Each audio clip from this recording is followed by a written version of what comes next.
If you're letting other people do the majority of the talking in a conversation, you're making a big mistake.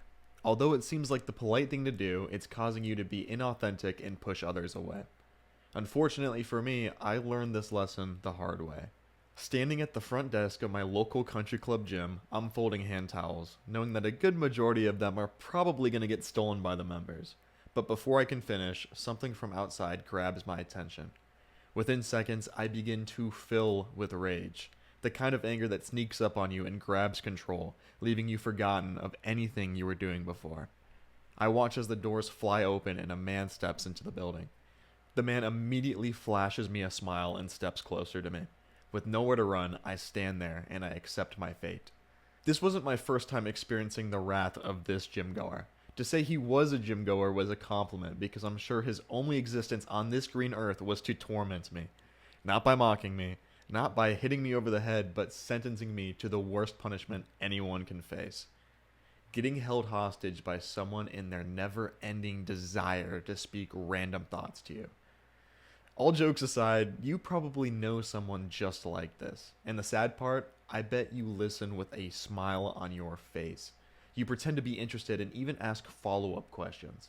I've always been taught to be attentive and a good listener, which is great. Kids should be respectful, but this was taking it to an extreme. We spend so much time making others feel heard while we never give them a shot to know us. Relationships don't work with only one person contributing.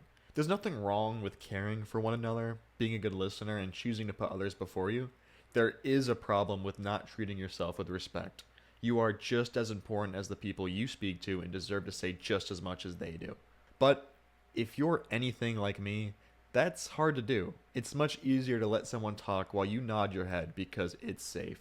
So how do you realistically go about doing this? It's a little tricky at first, but over time it starts to become more natural. First of all, you don't need to be asked a question in order to talk about yourself.